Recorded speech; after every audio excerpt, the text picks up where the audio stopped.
pledge allegiance.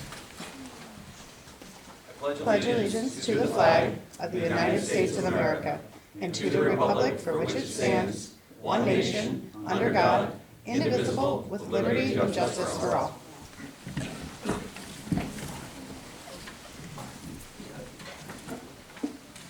And call the meeting to order at 6 p.m. Can I get a roll call, please? Michael Cashman. Present. Thomas Wood. Present. Barbara Hebert. Here. Charles Costick. Here. James Coffey. Here.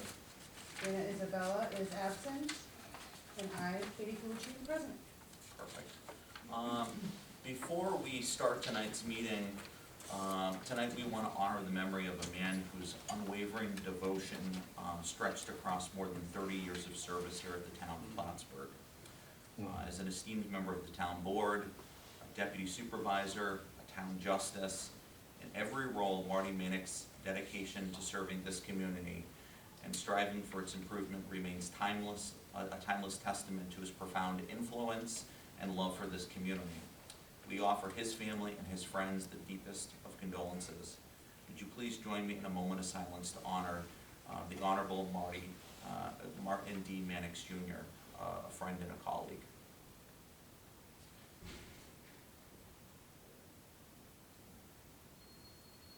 Thank you. It's great to see the crowd here tonight. I do want to explain just how our meetings operate a little bit. Tonight is a work session. It's a little bit more of the informal. That's why we're having a public informational session this evening. We do have a portion of our meeting that is dedicated to public comment. What I do want to ask is if anyone is here to make a public comment that's not related to the public information session, I would ask those folks to have the opportunity first, because we're going to do a presentation and then we're going to engage in a dialogue for about 30 minutes or so, okay? So is there anyone that's here tonight not for the public information session that would like to speak? Didn't think so? But you never know. Again, I do want to thank you all for being here at this time. I want to throw it over to Trevor Cole, one of our senior planners and department head, to introduce tonight's conversation. Thank you, Mr. Supervisor. I'd echo the supervisor's sentiments. I always, when I see a packed room, some people are like, oh my God, the public's here. I never feel that way. It means you actually care about where you live, and that's a good thing. So tonight we noticed a public informational meeting relative to a proposed zoning amendment that the town is considering, a map amendment.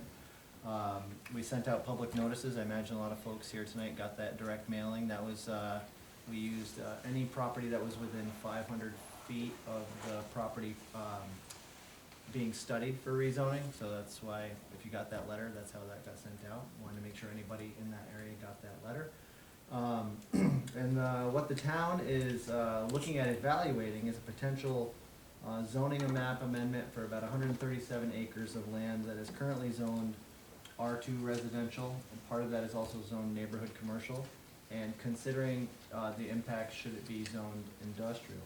The reason that this process began was back in March of 2023. The town had received a petition from Schluter Systems for them requesting that the town look at that.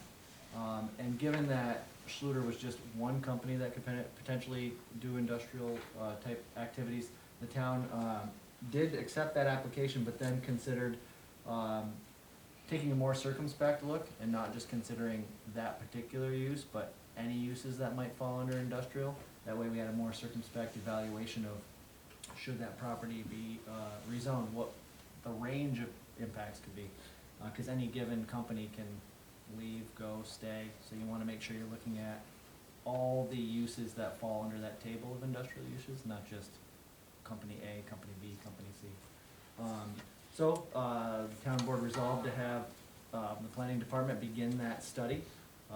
We wanted to make sure we were taking a good hard look, so we consulted with our colleagues at Labella to help us dive in and really look at that range of impacts should the town consider rezoning it.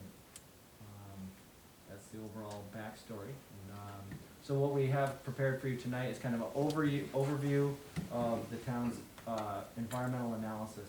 So I'd introduce Chris Round from Labella to help us understand a little bit more how we research to that. Sure, thanks Trevor. When, what we're talking about is the state environmental quality review process. Anytime a body such as a town board undertakes an action, such as a rezoning, they need to consider the environmental impacts. The challenge in this instance with rezonings is, you know, the public is used to seeing a specific project. And we don't have a specific project, not a specific project not being proposed.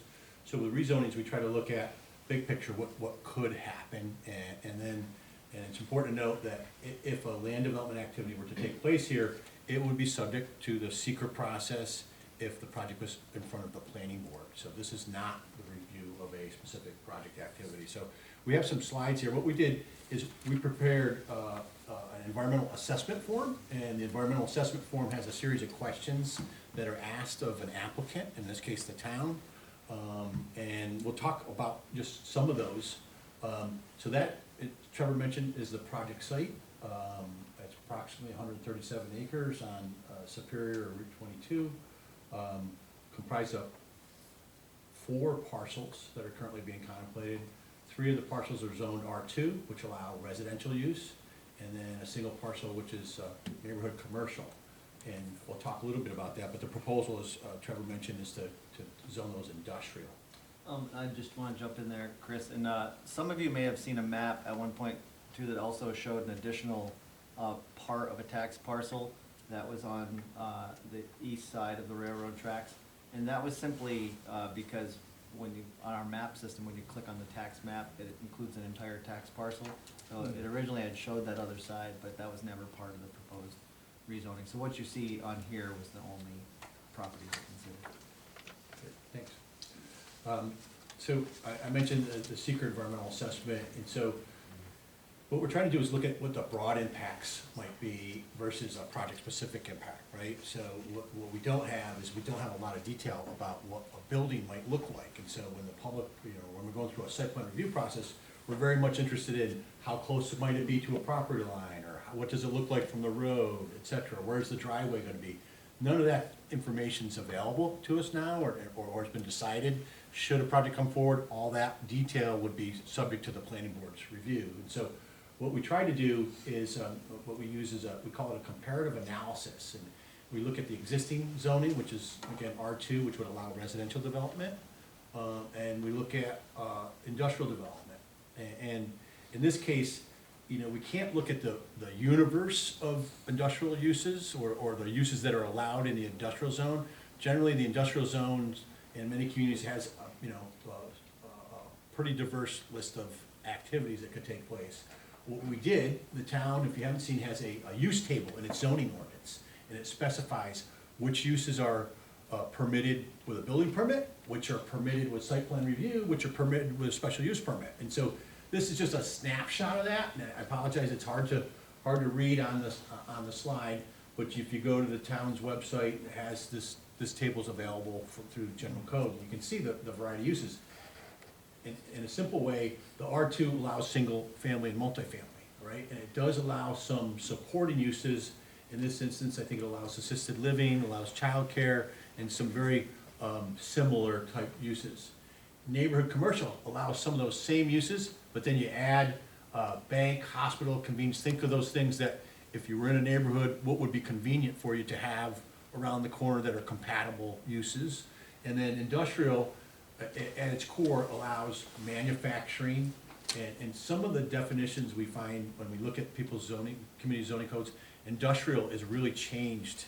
You know, it went from, in the 20s and 30s, you know, smoke emitting type of characteristics to now the type of uses you see in your, in the industrial park. It's like, they're generally high-tech, not a lot of external outputs, but the industrial zone also allows for retail sales, storage, technology, and warehouse. And those are pretty typical for our land use regulations. So what we did is we looked at those uses and we said, well, which of those uses might occur in this particular location? We, Labella, we're civil engineers and planners.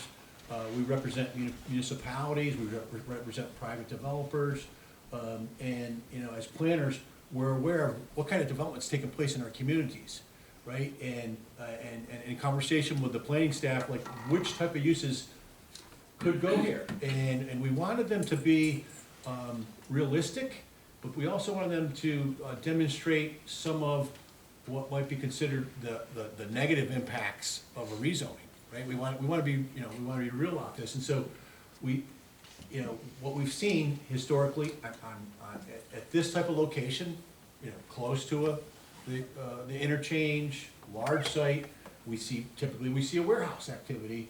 And what we did is we looked at the property and we conducted what we call like a lot yield analysis, like how much development could occur on this site if it was developed as a single site.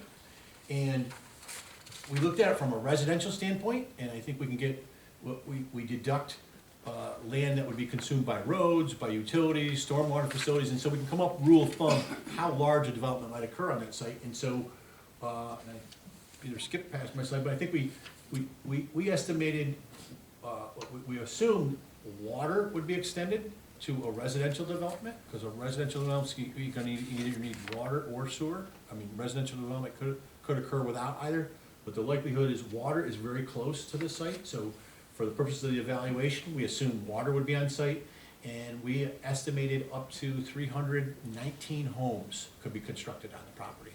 That's for the purpose of, there it is, yeah, I did have it there, yeah, thanks. So we estimated 319 homes could be built on the site.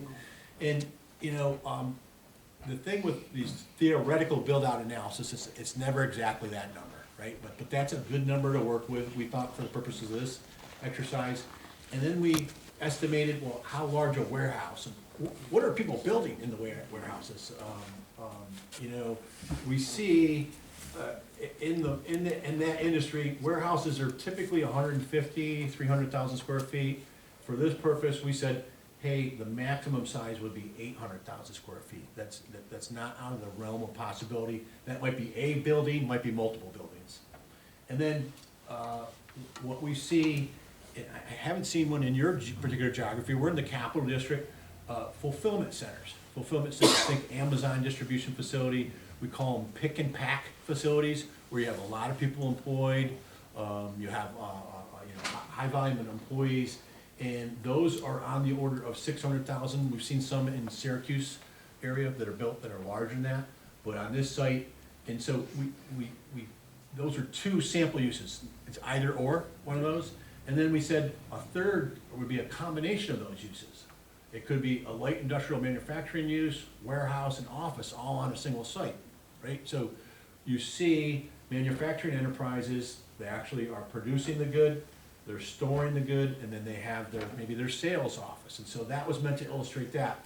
This slide shows the size of each of those facilities, and then we're able to estimate number of employees based on industry parameters, how many people. And so this slide just shows how many people would be employed at any one of those sites. How many are actually employed could vary widely.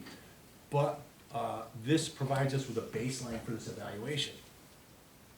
And so the environmental assessment form is geared to looking at, well, what are the physical impacts of the site? How much site disturbance might occur? Wetlands, we're concerned with the natural characteristics of the site. This site does have some, what they call potentially federal wetlands on the site. If you looked at the map earlier, it's approximate to a water supply well that the town operates on the southwest side of the site.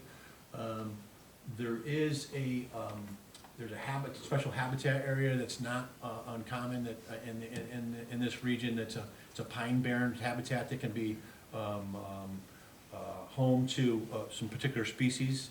And so in this case, though, we didn't look at the site-specific impacts to any one of these resources, because both the residential development and a commercial or industrial development is going to have impact to those facilities, or will need to avoid those resources. And so the presumption is they will avoid, they'll comply with permit conditions, site plan review process will address many of those things. But, so what we do look at, and I got just a couple more slides, we looked at, well, how much traffic, how much water, how much wastewater, and that's a pretty good surrogate for scale of development. And so we're able to estimate water usage based on those scale of projects that we presented. Residential development, that 319 homes would use probably the largest amount of water, which it seems counterintuitive, but each home, you plan for water usage by bedroom count, and so we're using, estimated, if that were fully built out, on the order of 79,000 gallons per day, from the water system. You can see the other uses on there, warehouse or fulfillment center, and those numbers are generated by the number of employees that would be in the facility. And then the combination, I said, I'll call it this, the third use is this light industrial warehouse office combination. You can see those, and I apologize, I didn't total those numbers, but on the order of 12,000 gallons per day. So that facility would use less water than a fulfillment center and less water than a residential development. So that's just a point of reference. And then traffic. So we're able to, traffic generation is, again, series of multipliers or parameters based on the land use. And so in this instance, on the left-hand side, a residential development might generate anywhere from 220 to 300 trips. That is that's a high traffic volume. In the school of traffic analysis, if you're generating more than 100 vehicle trips, you need to do a full detailed traffic impact analysis. And a traffic impact analysis would look at not just how much traffic's generated, where's it going, where's it coming from, what intersections would be impacted, would a turn lane need to be installed, with traffic signals. So if you're familiar with that process, any one of these projects would require a site-specific traffic impact study, okay? But from a comparative analysis, a warehouse is generally a lower generator as compared to a residential development. We say that, but warehouse is gonna generate truck traffic, a residential development's gonna generate, conventional vehicle traffic. And so you can see on this slide, warehouse compared to fulfillment center, and that's fulfillment center, that bottom line, 720 vehicle trips. Fulfillment centers, because of the number of employees, those trips would occur at a shift change. Truck traffic, because that's what they're in the business of, they're in the business of packing trucks and shipping them out and receiving them. So that's the highest traffic generator. And then this mixed combo, manufacturing, warehouse, and office, would generate something on the order of 450 vehicle trips. So those are all pretty significant vehicle generators. We tell you this not to, cause alarm, but to allow an informed decision. So if we're gonna entertain a zoning amendment, we need to be cognizant of what those impacts might be. And right now, if it were built out, it would generate on the order of 300 vehicle trips. Some of the uses, a warehouse might generate fewer trips, but a fulfillment center or this combination manufacturing warehouse facility would generate more trips. And so that's something that the town board needs to weigh in evaluating this zoning amendment. And so what we don't get at is we don't get at what's the building look like. We don't get into those site specifics. So some people might come away dissatisfied with this analysis because it doesn't give you a lot of tools to make decisions. What would happen, so we're here tonight to share this information, entertain dialogue. If the board moves forward, the board would set a public hearing on it. The town's required to set a public hearing, a formal public hearing, formal public notice. The town went the extra yard in this instance by doing this information session and reaching out. They would entertain a public hearing in April, and then based on that public hearing and/or questions and answers that are gonna occur along that process, would entertain a secret determination. The message I wanna make sure you hear is that there's not a specific development proposed here. A specific development would have to go an environmental review process in front of the planning board, which is very much adept at conducting that review. And they could ask the applicant in that instance for additional information about, architectural renderings or a specific traffic study and any other environmental issue of concern that's specific to that particular activity. And I'll pause there. I don't know if there's anything else you want to speak to. I think that gives a pretty overarching layout of it. Really, again, this is informational session, and I just wanna clarify that for this group here is, feel free to ask some questions, make some statements, but it's not a public hearing, right? There's, like, we're not registering thoughts and issues, this is more information sharing, a collaborative, effort. And we really, I will speak for myself, but I believe that my colleagues will agree, is we want to continue to engage our community by making sure that we're going the extra step. We're not looking for, to break our arms, patting ourselves on the back by saying, well, we gave you this opportunity to speak with us. That's not what it's about. It's about making sure that you folks have the accurate, correct information in digestible kind of periods, because a lot of this is pretty heady, right?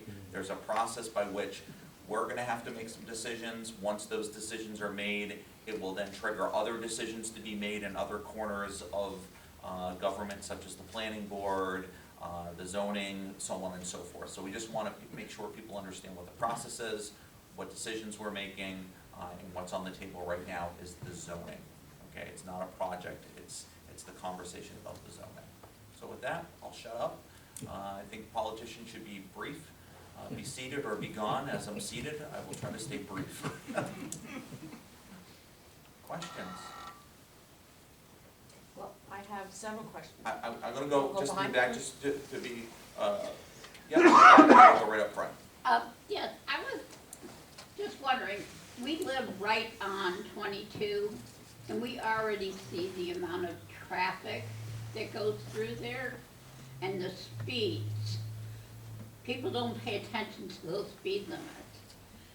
I'm concerned with, if we're going to industrial, we get our traffic lights, with trucks going through, they hit the line, rip them down, and drive away.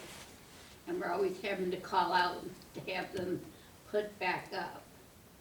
And I'm worried about how much emissions, if we go with industrial and there's trucks, how much of that more smog there's going to be, along with the noise, the speed.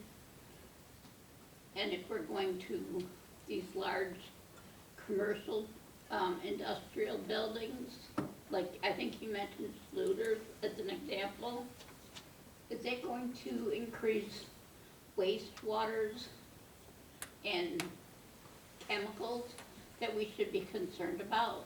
Those are my questions. I'd comment briefly that, all great questions and concerns, that's exactly why you're here.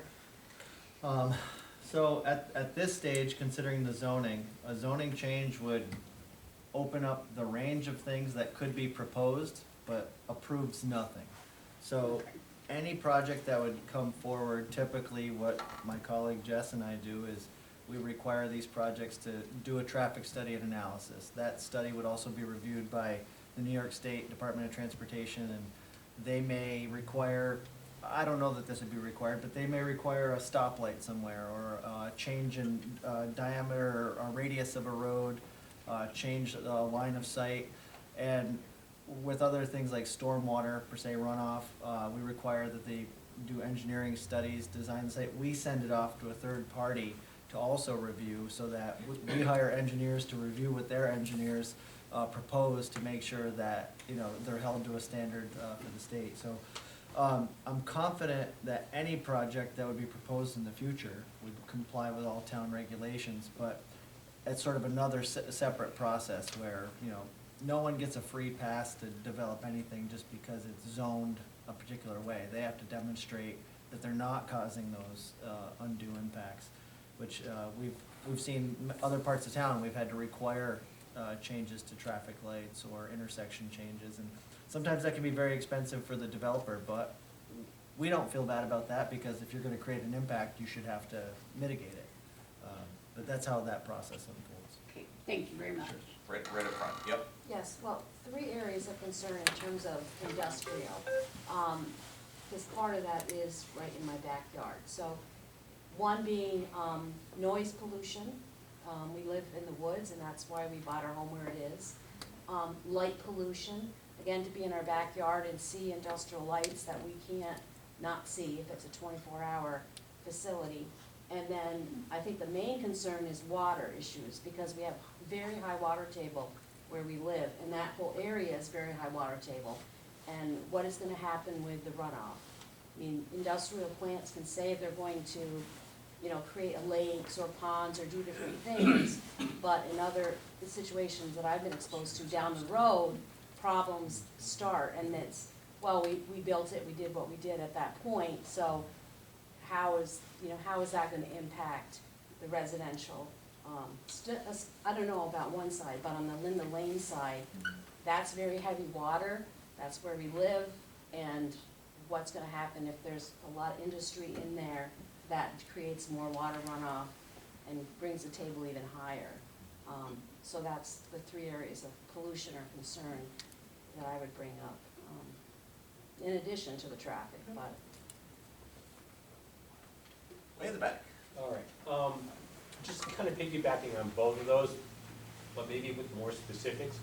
We already have a big issue with the traffic with the airborne, which I think has just been increasing like several-fold these past couple of years.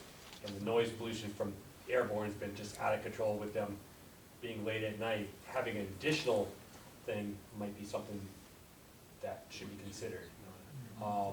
Also, does it all have to be industrial? Could there be like a buffer between the residential area that we have now and what? Because I understand why the town would want industrial.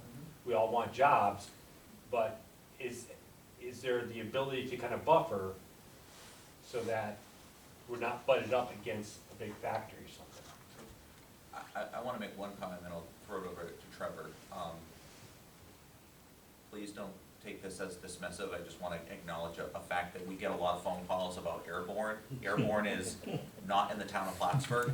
So, but it's one of those things though, and I'm glad you bring it up though. Is we have a lot of those things where it's kind of like if you have a bad neighbor, it doesn't matter if they live in one town or the other, but we're limited on some of our jurisdiction. So we really focus on what we can within the aperture of, tightening things up. So that's why I want to toss over to Trevor to talk about some of those. Just other to follow up on things. that, just who would we contact? Because we've tried to contact. Scholar Falls. Yeah, we tried. We get no response. I can't speak for my colleagues in sister municipalities. Right. Is there a specific person and a specific way that we can get a hold of this person? Let's have a sidebar conversation. I'm happy to Thank you. engage in some more conversations. Yep. So, yeah. Yeah, the unique quirk is we own the road that gets you there, but then Yeah. it transitions to the next community over. You learned a new interesting fact today. I like your comment about, creative options, like not zoning all the way up to the property line. And I'll just say that those are the exact type of things that we look at and consider too. Even other options like, the range of uses that Chris mentioned, there's a whole list of uses that are allowed in industrial districts.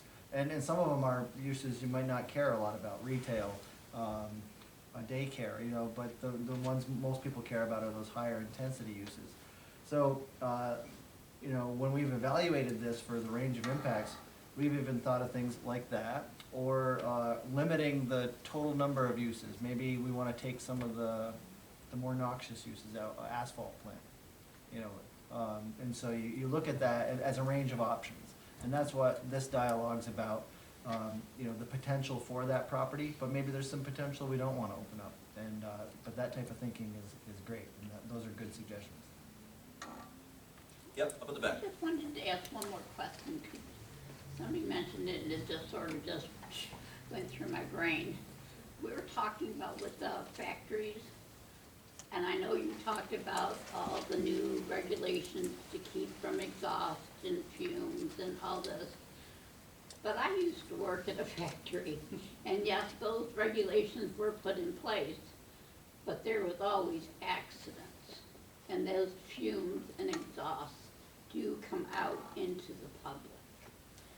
And where is it going to be reportable to? Because if I'm living there and I've got asthma and I'm having to breathe all this stuff in, I'm gonna wanna know where to go to besides my hospital. My response would be, the town won't buffalo you. We don't have jurisdiction over, the environmental regulations. We work directly with the DEC and the county health department, and at the point of approvals, require that they've demonstrated they have every permit in place and that their design meets all the criteria. One of the good thing about a lot of these industrial projects is the DEC is very hard on them, and they're difficult to be approved. We're working elsewhere in the town on other projects, and sometimes it can be 1 to 2 years before these projects get approval from the DEC. They might be approved by the town, and then they go through another permit process separate from us. We don't have the authority at this local level to enforce those type of regulations, but the DEC is generally the agency. If there was an issue like that, you would immediately you could contact us if we would help you, make those appropriate connections, because we deal with those people, but it would be the DEC. Okay, thank you. Other, yeah, Ron Santor, I own, my wife, just to the west of the red boundary, just outside of the industrial proposal. That's our land. It's been in my family for 150 years, over 4 generations.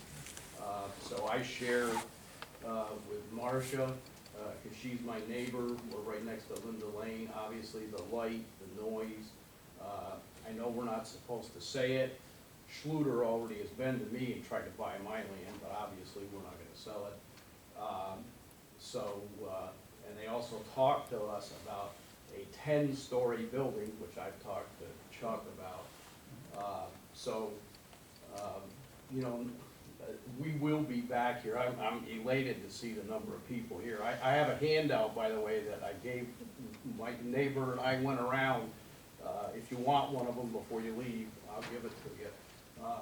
But we're gonna strongly oppose changing it to industrial. And I understand that there's a thing in the zoning law that if so many of the houses and homes next to the boundary line, that we can force the town board to have a vote, which is either 20% or 3/4, depending on how many people petition for that. I have to look into that more. I'm not 100% sure.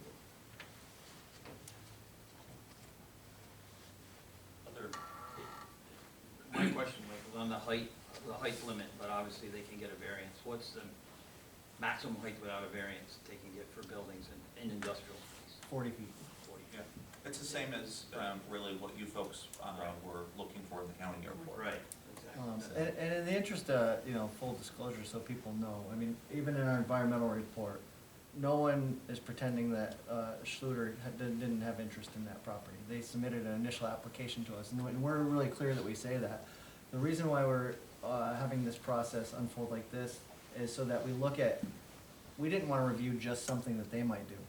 Because if you look at their facility right now, and if it was proposed that they wanted to just do a warehouse, and we only reviewed a warehouse, and then Schluter went away, and then a fulfillment center was proposed, well, we'd already rezoned to industrial, so it'd be an allowed use. So you don't really, in an instance like this, you wouldn't want the town to just look at what Schluter does really nice and cleanly, perfectly on a lot. You want to evaluate all the range of uses. So for example, fulfillment center might never happen there, but it has a ton of, it could create a lot of traffic. So you wanna look at that really clear-eyed and say, well, what if that happened there? And that means you're kind of looking at the greatest possible range. Likewise, we're looking at 300 homes. 300 homes may never be built there, but if you want to really look at all the potential impacts, we should look at what if you built out the whole thing? What if a private housing developer bought it and said, I'm gonna put a grid in there and I'm gonna build as many homes as possible and maximize my return on investment. If it's zoned R2, it's allowed, so the town wouldn't really be able to say no to it because that's the zoning. We'd have to review it, but we couldn't say no, so you want to look at that full range. So just so, to call out the 600-pound gorilla in the room, that's why we look at it this way, not and just review a Schluter project. Yeah. And just to be clear too, I mean, the process even by doing this is, we're not trying to, put this under a rock. We want the transparency in the process. We also want people to understand that the zoning is one stage of something, and then if the zoning change is made, that individuals are gonna have to meet a variety of standards, you know, from that as well. And there's also gonna be periods of public comment, et cetera, in that process, right? It's not like a one and done, which I think is to the benefit of our community. We have kind of an internal line here is that we plan the work and we work the plan. And what that really is an illustration of is we wanna make sure that we're having community engagement.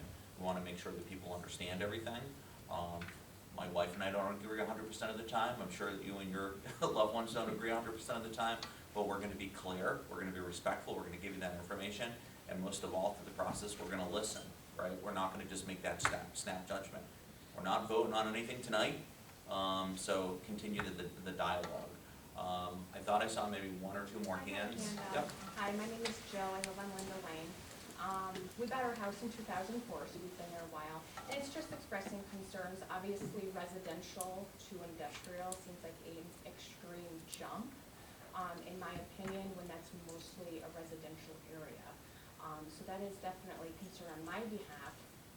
And as you expressed that, the next stage would be for Schluter to go in and have next steps of approval for whatever plans they may have. Once that zoning is changed, as you said, if their plans don't work out, and let's say everyone is fine with whatever they have planned, but it doesn't get approved, now we have someone else coming in, it's now industrial, and their plans get approved, and we don't like that as much.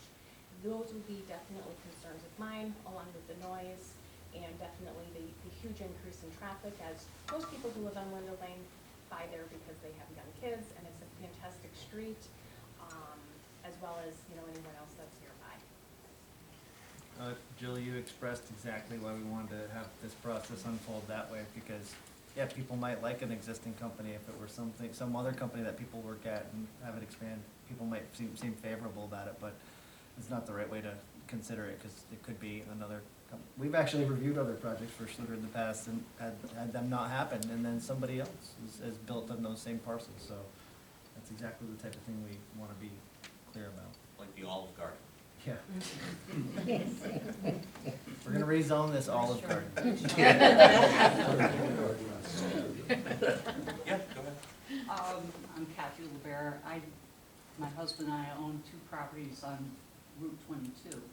We're across from Brunel's Blacktopping. And we just went to a meeting on Tuesday for a variance where the people lied and they pulled the wool over the planners or the board's eyes. I'm concerned about changing the zoning from residential to industrial just for the fact that you can get shady businesses that's coming across the street with us. And they'll say one thing, but they'll go and fight for a variance for another, and your neighborhood is gone. We have a nice neighborhood in that area on 22 and Linda Lane, and we want it to stay residential, not industrial. It's bad enough we have a business coming in replacing Brunel's, and that's going to create a lot of traffic. And are already changing their plans of doing maintenance and repairs to, oh, we want to store our tractors there. So I, as a resident in the town of Plattsburgh, want to keep it residential. Any other hands? Like I said, this is an informational session. It's not the end of the process. But we did want to afford, you know, you folks a little bit more of an understanding. There are some public documents. The one thing that I would say, and it's great that you have prepared some documents to share with folks, and that's great. If you would like any of the documents that we have here at the town, they are free, you know, or they're open to you folks to have. Please make sure that you're looking at documentation that is through the different stages of the process. Because I know sometimes, even myself, right, you know, you're a government, if you're looking at it from a different perspective, it can be confusing as to how it matters in this particular stage. It might still be as concerning or more concerning or whatever, but to understand that the rules of this particular stage may ease your you're concerned because there may be more borders, right? That can kind of create a sense of like, oh, that can't happen because there's a checks and balance. It's not just a easy pass, right? So if you have questions, please reach out to us and be happy to provide some answers to you. I just want to know the presentation, is that, we can find that on the town? It's not online right now, but we can provide We'll it add to you. it, we'll add it. And We just also go have to the town. a couple hard copies if anyone wants to share these. I also have business cards if anybody wants one to call us. or Yeah, email just us. so I can look at the share the figures that you Yeah. have. Call us, email us, stop by, we'll show you whatever we got, you know, that's what we'll do, talk to you about anything. Over there. Yep. Yeah, my name is John. I also live on Lind Lane. And I just think with everybody, like we're all talking, ever since this whole zoning board thing has been happening, this is my second meeting that I've been here. The first 15 years, there was no zoning board thing. We've been just doing residential. I've raised my family for 15 years there. We love going outside, looking at the meteors at night. It's not washed out with the lights. You know, I love the dead-end street. The traffic is already, on some days during shift change, getting off exit 36, and even at Airborne when I'm coming home at night, you can be sitting there. There's always accidents over at 36. I see it already, and like I said, you've already passed that one that's already right in my backyard. I'm gonna see them through the tree line, and like, I'm already wishy-washy on that one. But now, if you wanna do this one here, we're just gonna keep coming back here, you know?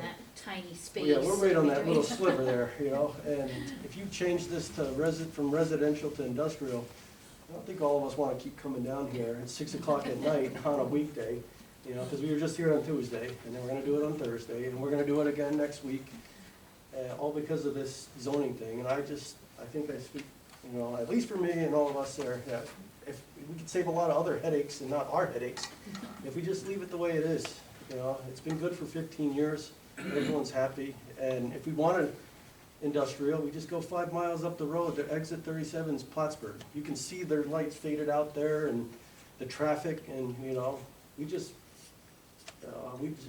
want to just leave it the way it is. And then the stress and the headaches and constantly coming out here, you know, just so, like you said, once you change it to industrial, then one business might not get in, the next one's gonna try to do something else, and then the next one, and the next one. I say if we can just leave it alone, you know, I'm happy with where we live. I like our neighbors, I like our street, I like our community. You know, I just wanna say, we don't want any more traffic there, you know, especially off exit 36. We deal with Airborne. I don't know if you've ever seen it at 10, 11 o'clock at night when Airborne comes out there. Sometimes you see cars all the way past NYSEG and the fire station, all the way by the railroads. They're there, and I'm just sitting there patiently.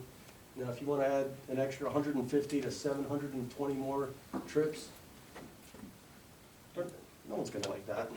But that's exactly why we're going through the process, right? Right. And there. I just figure if we have enough people to hear you that we don't like this. Right? There's Yeah. no foot on the gas pedal. We're Right. making sure that we're taking the time, and I certainly recognize that it takes a lot of time, you know, to invest. We had a request. We didn't want to keep it focused on that one thing. We wanted to expand it so we could be as inclusive as possible, educate people, and also be educated by the public as well. So there are a lot of factors, but we really do appreciate you coming out today, okay? So we'll continue the dialogue on to the next stage. There will be a public hearing, you know, that will be getting scheduled. That will be a portion of it as well. And then, you know, depending on how that goes, there's even more stages beyond that as well, okay? In terms of the website, keep an eye on the public notices tab at the top. That's where you'll Yep. mainly go to get this type of stuff. You are more than welcome to hang out for the rest of our meeting. We are going to transition into some other materials, but I'll give you a chance if you want to get out of here. A lot of smiles there. I usually say when we have the kids here, why don't you go to Heritage and grab an ice cream? You're coming over here. Right? Yeah, I like where we live.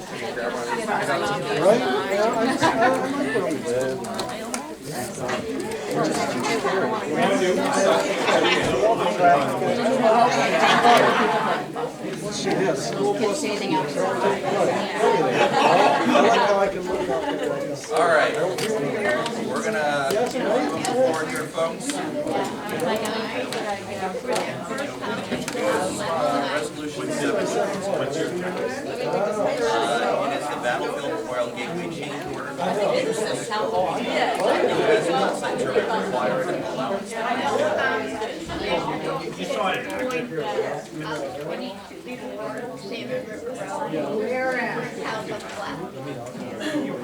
The town of Plattsburgh has contracted for the construction of Battlefield Memorial Gateway Phase 1, and whereas the project is substantially complete with only minimal site improvements remaining, scheduled for spring of 2024, and whereas the original scope of work and schedule of values identifies a final as-built site survey to be conducted for approximately $8,000. Whereas the project has been completed as proposed with very little deviation from the design plans, and whereas the Planning and Community Development Department has determined that a contractor's lead-line markup plan will suffice for the purposes of project as-built documentation and provide a financial savings for the town.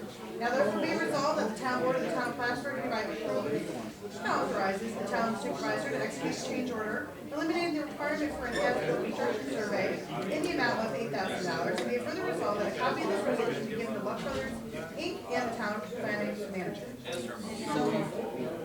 Wood. Discussion. Just to be clear, this is a reduction. Anything further? Roll call. Thomas Wood? Yes. Barbara Hebert? Yes. Charles Costick? Yes. Michael Cashman? Yes, resolution does carry. I want to introduce one other active resolution for consideration, and it is resolution. I can't hear myself, thanks. Resolution 71, authorization to apply for the downtown revitalization initiative round 8. Whereas the town of Plattsburgh has a successful track record of community-supported planning initiatives and subsequent project implementation, investing more than $26 million in infrastructure improvements, utility capacity, and planning over the last decade. And whereas the town of Plattsburgh has received widespread public support for our smart growth initiative, and thus positioned itself to allow for complete streets, housing affordability and diversity, enhanced transportation opportunities, and a reduction in energy consumption and greenhouse gas emissions. And whereas the town of Plattsburgh has been host to sustained growth in the industrial, commercial, and residential sectors, and is aware of impending continued growth, creating demand for additional workforce housing, transportation options, recreation opportunities, and cultural community services. And whereas New York State has announced that it is accepting applications for round 8 of the Downtown Revitalization Initiative, typically awarding up to $10 million to one or two communities within each of the state's 10 regional economic development councils. And whereas the town of Plattsburgh's vision and goals for a thriving town center closely aligns with the goals, purpose, and intent of the New York State Downtown Revitalization Initiative Round 8, and town's vision for town center could be actualized by direct investment from the DRI, catalyzing in transformative community development. And whereas the town of Plattsburgh has capacity, willingness, and intent to submit an application for DRI, and has identified Labella Associates as a consultant to provide services for the application process.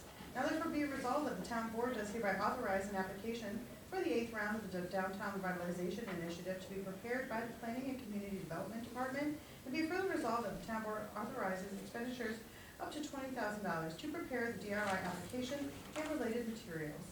And be it further resolved that upon review by the town attorney, the town supervisor is hereby authorized to sign and execute the necessary documents required for filing said application. And be further resolved that a copy of this resolution be provided to the town planning and community development department, town finance manager, and town supervisor. Is there a motion?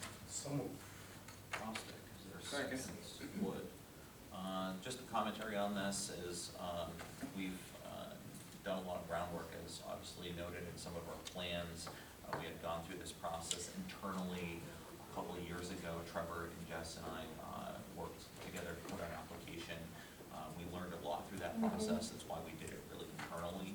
I think it gives us a little bit of an advantage to some degree to pair it up with some new plans, some new partnerships, some new opportunities, priorities such as the housing designation, etc.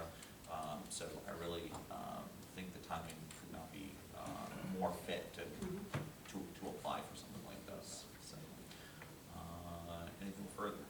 Seeing none, roll Thomas Wood, Yes. Barbara Hebert. Yes. Charles Costick. Yes. Michael Cashman. Resolution does carry. Tonight, not for consideration, draft, you will see draft minutes, you will see the draft resolution to hold a public hearing. The resolution is not for the public hearing, it is to establish the public hearing. And then there is a resolution for consideration for engineered wood fiber purchase for the town playgrounds, which happens on a fairly regular rotation. And then a request to purchase rubber plow edge blades in the highway department. There was a change in some of the supplies, so we are making a pivot there, but still following the same process and procedures. Is there anyone seeking to provide any committee reports this evening?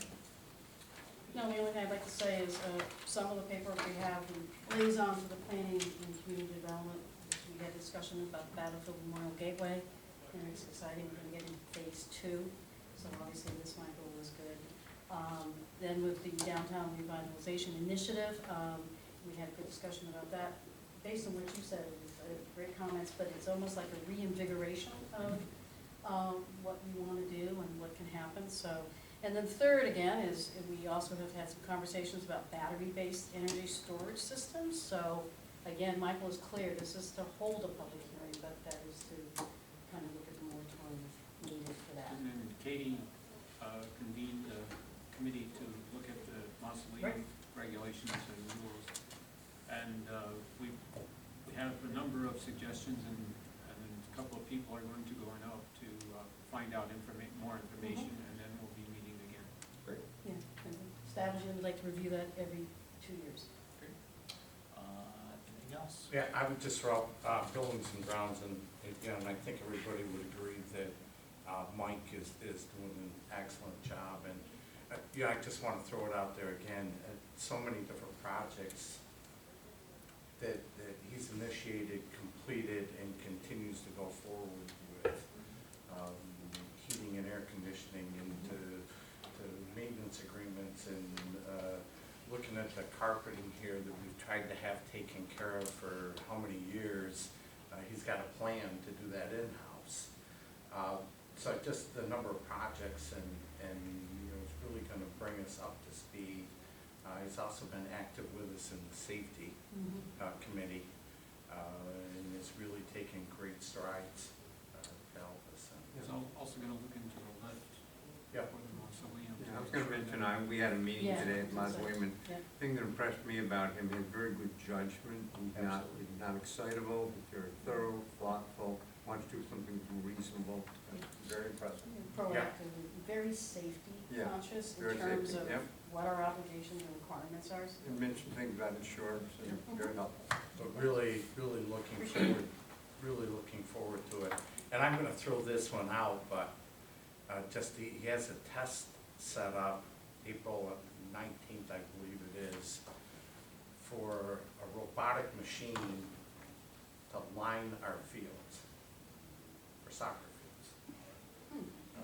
It's actually a leased piece of equipment, and he's calculated out, this machine will line a soccer field in 15 minutes. So really looking lot of forward fresh to lines. that.